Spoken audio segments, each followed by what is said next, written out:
नमस्कार साथियों, मैं एडवोकेट अजीत यादव आप सभी देशवासियों का बहुत बहुत स्वागत और अभिनंदन करता हूं अपने चैनल पे। और आज की इस वीडियो में हम लोग देश के वर्तमान राजनीतिक परिदृश्य के ऊपर, सामाजिक घटनाओं के ऊपर डिस्कस करेंगे। समाज का एक प्रबुद्ध नागरिक होने के नाते, जिम्मेदार नागरिक होने के नाते हमारे देश में, हमारे समाज में जो भी सामाजिक राजनीतिक घटनाएं घटित हो रही है उस पे हम लोग को अपना प्रतिक्रिया देना, अपना कमेंट देना, अपने व्यू को रखना, एक्सप्रेस करना बहुत ही नेसेसरी हो गया है। क्योंकि विगत 2 दिनों से जो महाराष्ट्र में पॉलिटिक्स चल रही है वो हमारे देश की एकता और अखंडता के लिए सही नहीं है। आप देखें, महाराष्ट्र के विभिन्न कोनों से, चाहे वो मुंबई जैसा वर्ल्ड क्लास टाउन हो या पुणे जैसा वर्ल्ड क्लास टाउन हो, हर दिन भाषा के आधार पे किसी न किसी बिहार के, उत्तर प्रदेश के, खास करके भोजपुरी भाषी लोगों के साथ मारपीट की घटनाएं, उनको अपमानित करना, उनके बिजनेस को ध्वस्त करना, उनके दुकानों को तोड़ फोड़ करना, उनके आय के साधन को रोकना, ये एक राजनीतिक साजिश के तहत खास करके हिंदी पट्टी के लोगों के साथ महाराष्ट्र में किया जा रहा है। और महाराष्ट्र में ये भाषा के आधार पर राजनीति कोई नई बात नहीं है। इसके पहले भी जब बाला साहब ठाकरे जीवित थे और एक समय में उनकी महाराष्ट्र में तूती बोलती थी, तब भी उन्होंने क्षेत्रीय अखंडता को लेके, और कभी उनकी लड़ाई तमिल लोगों से हुई, कभी उत्तर भारतीय लोगों से हुई, जहाँ पे हिंदी भाषी और मराठी भाषियों के बीच में लड़ाई करवाने का काम किया गया। तो मैं आप सभी देशवासियों से यही अपील करता हूँ कि देखिए, आज के समय में जो पहले जो भाषा की लड़ाई थी वो शिवसेना की इकलौती लड़ाई थी। शिवसेना जब बाला साहब ठाकरे यानी बाल ठाकरे के नेतृत्व में जब काम करती थी, उसका लीडरशिप बाल ठाकरे जी के हाथ में था, तो बाल ठाकरे की जो पॉलिटिक्स थी वो कम्युनल पॉलिटिक्स थी। उन्होंने हमेशा धर्म की और भाषा की राजनीति की, मतलब हमेशा तोड़ फोड़ की राजनीति की है, कंस्ट्रक्टिव राजनीति, कंस्ट्रक्टिव पॉलिटिक्स नहीं किया है।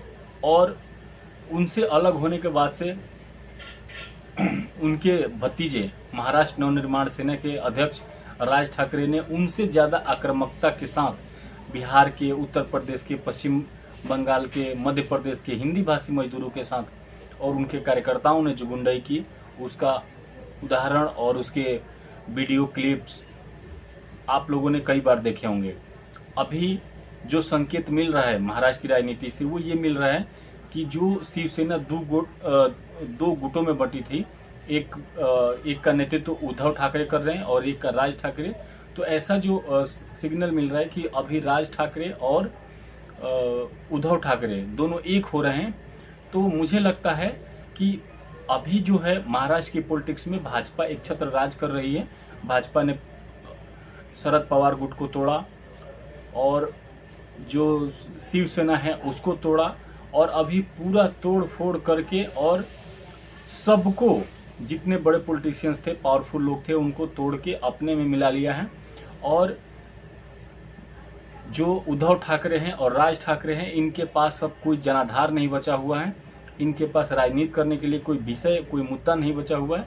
ये लोग विकास की बात नहीं कर सकते, ये लोग एजुकेशन की बात नहीं कर सकते, ये लोग डेवलपमेंट की बात नहीं कर सकते। घूम फिर के इनको एक ही मुद्दा मिलता है कि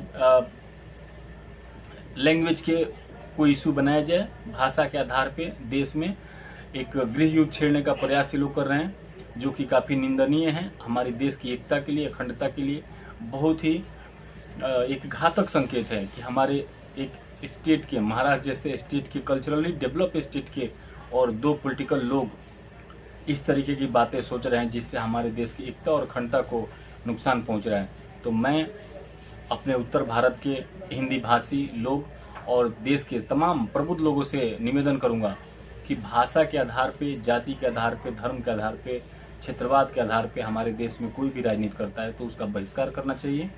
और हमारे देशवासियों को हमेशा एक होकर के बिल्कुल मैत्री भाव से रहना है और हमें अपने देश को आगे लेके जाना है। हमें एक डेवलपिंग से डेवलप कंट्री बनना है। हमें आपसी सामंजस्य बना कर रखना है। हमें गंगा जमनी तहजीब की हिफाजत करनी है। और इस तरीके से हम भाषा के आधार पे और कभी क्षेत्र के आधार पे, कभी बोली के आधार पे, कभी अन्य चीज़ों के ऊपर लड़ते रहेंगे तो हमारा देश कभी तरक्की नहीं करेगा।